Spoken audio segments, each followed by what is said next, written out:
this. I'm going to make sure my screen doesn't freeze over here.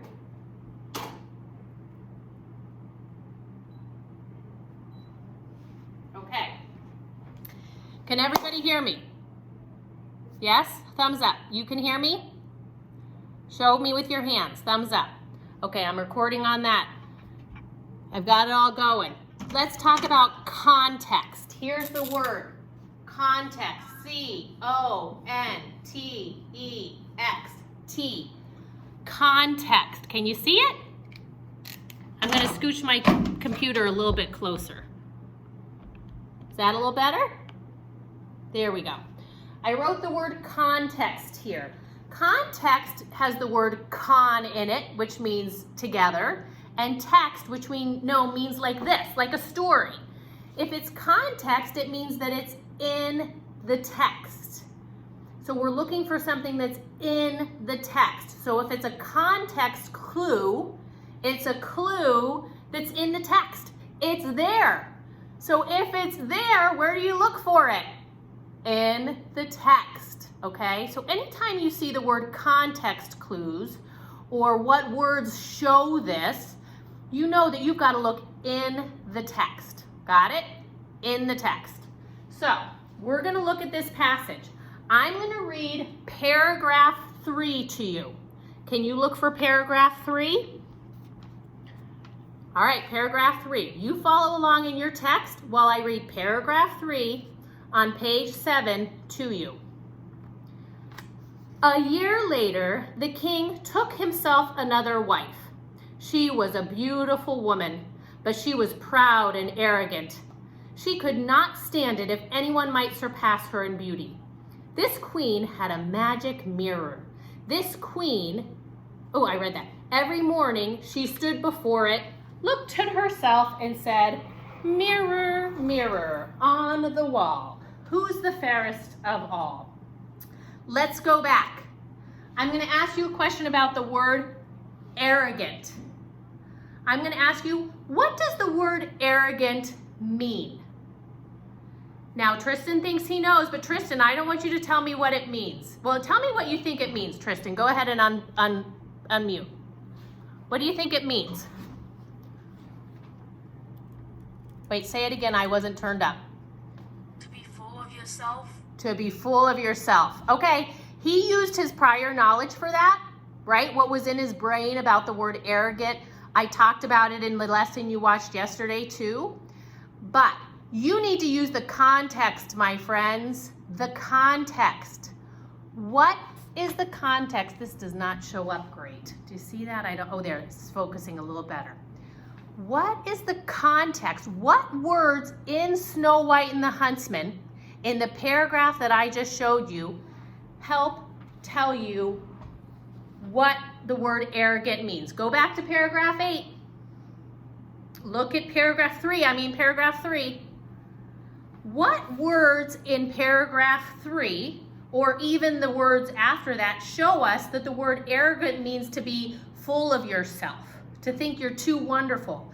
What words show that? Use the context. I'm going to give you some think time, 10 seconds. Look back at the text. What words show us what arrogant means?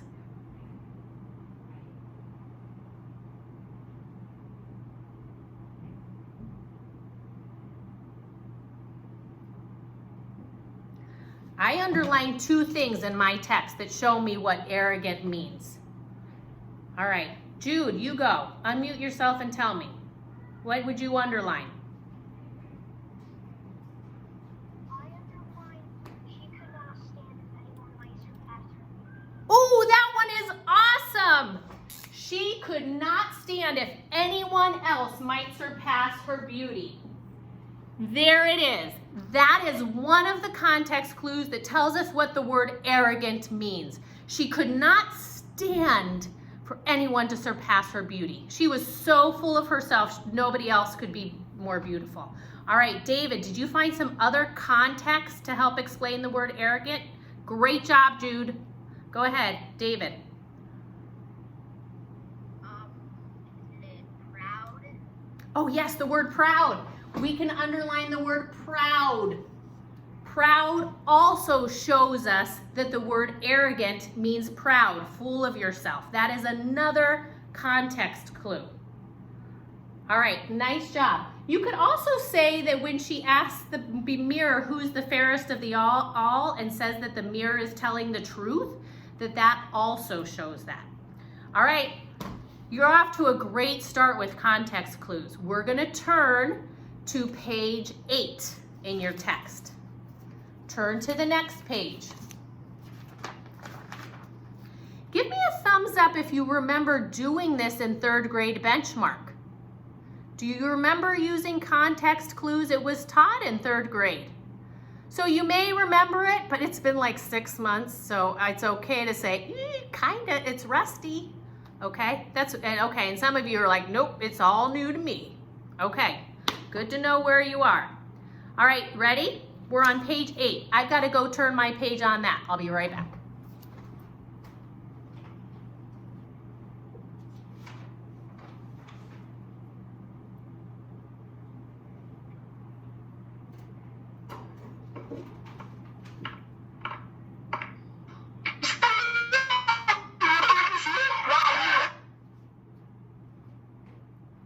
Okay, I've got to erase my stuff.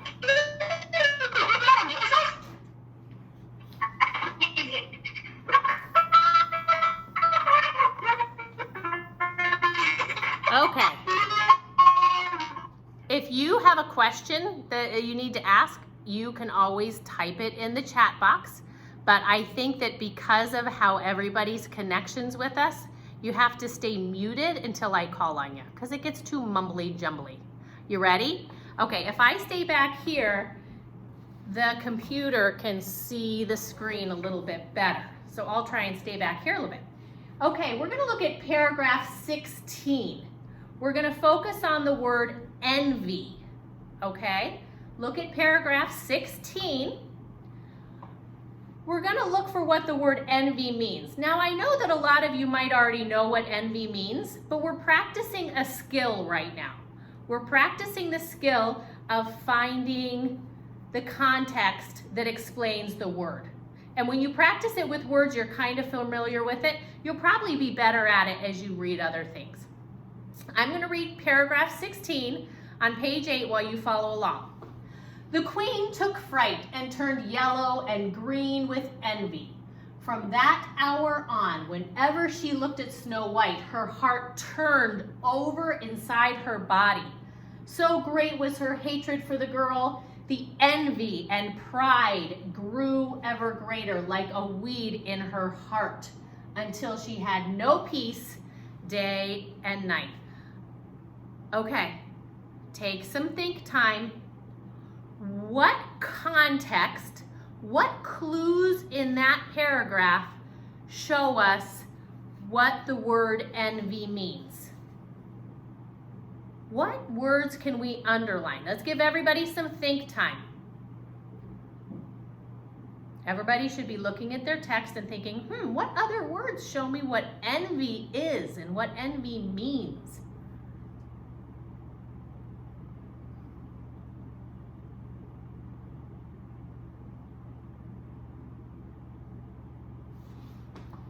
Okay, 5 more seconds of think time.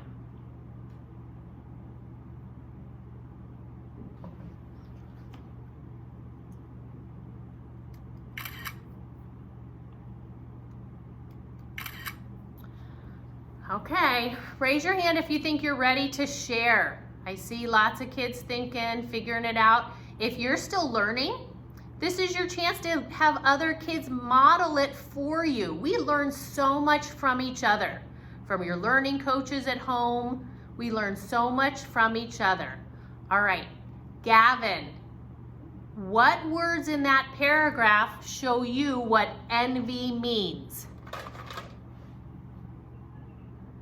Looking at paragraph 16. Yeah, paragraph 16. That the word, whenever she looked at Snow White, her heart turned over inside her body. Oh, give Gavin a thumbs up if you underline the same thing. Did you underline, is that one of the things you underline? Yep. Her heart turned over in her body.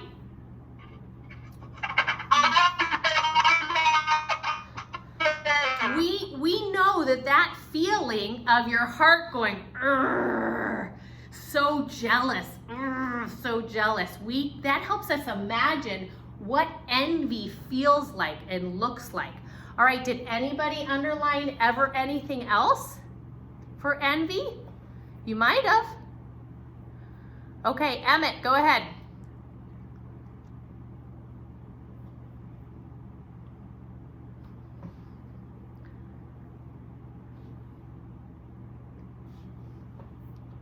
Emmett, are you unmuted, bud? Can you answer? Okay. You're not coming through, bud. Can you show us your text? Hold it up and show me what you underlined. Put it a little closer. Point to it. This is hard. Okay, what did he underline? The queen took fright. Is that what you underlined? Yeah, so she was like, so he thinks even these words suggest what it means to show envy. All right, let's see. Anybody else have something else? Aaron, go ahead. Thanks, Emmett.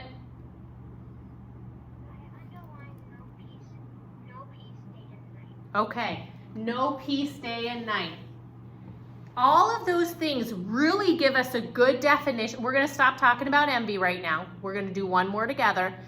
All of those context clues really give us a good feeling of what the word envy means. Have you ever been so jealous of a friend that you think about it all the time? Or something somebody else has and it like eats away at you and your heart turns over and you don't even want to talk to that friend because they got something you didn't? That's a bad feeling. And like the queen is that way with Snow White.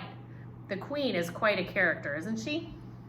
All right, you ready for the next one? It's in the next paragraph. The word is summoned. Summoned. I'm going to read the paragraph to you. Then she summoned a huntsman and said to him, "Take Snow White out into the woods. I never want to see her again. Kill her as proof that she is dead and bring her lungs and her liver back to me." What a despicable, horrible character, isn't she? Man, we can really analyze her all day long because she is so wicked. All right, but we're going to talk about the word summoned right now. It's right here. Then she summoned. I want you to go in your text. And what words in that paragraph help you know what summoned means? Wait, first, does anybody think they know what summoned means? What does it mean to summon somebody? I'm going to put 3 choices up, okay? Here are your 3 choices. Summoned either means,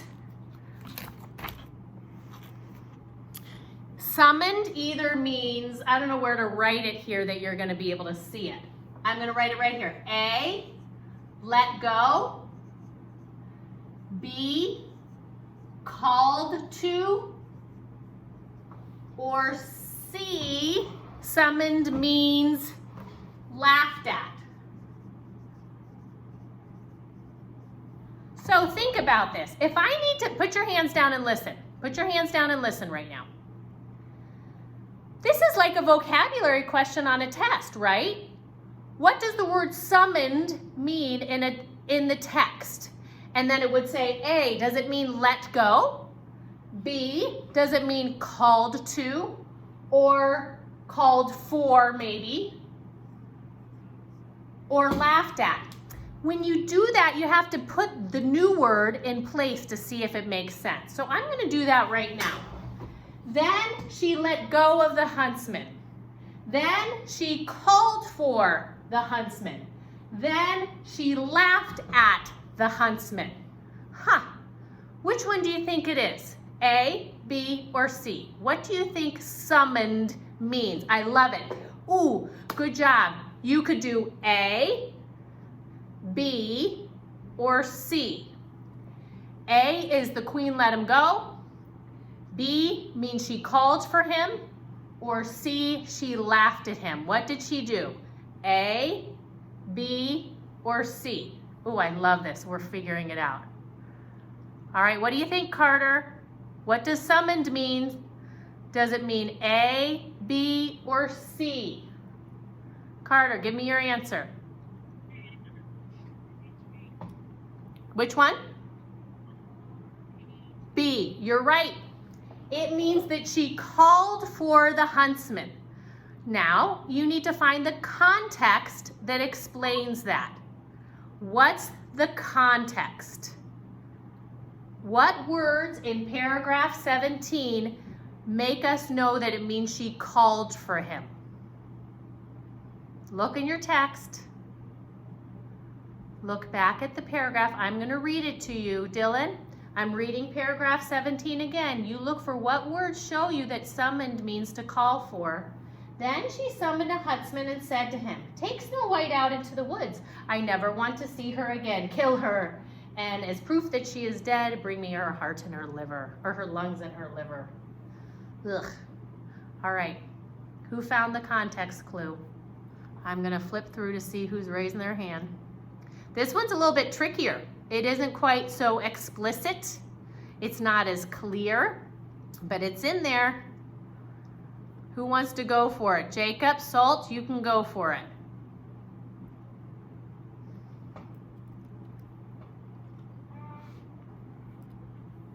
Huntsman said to him. And said to him, yes. She said to him tells us she called for him, that he is there. Good job. And said to him.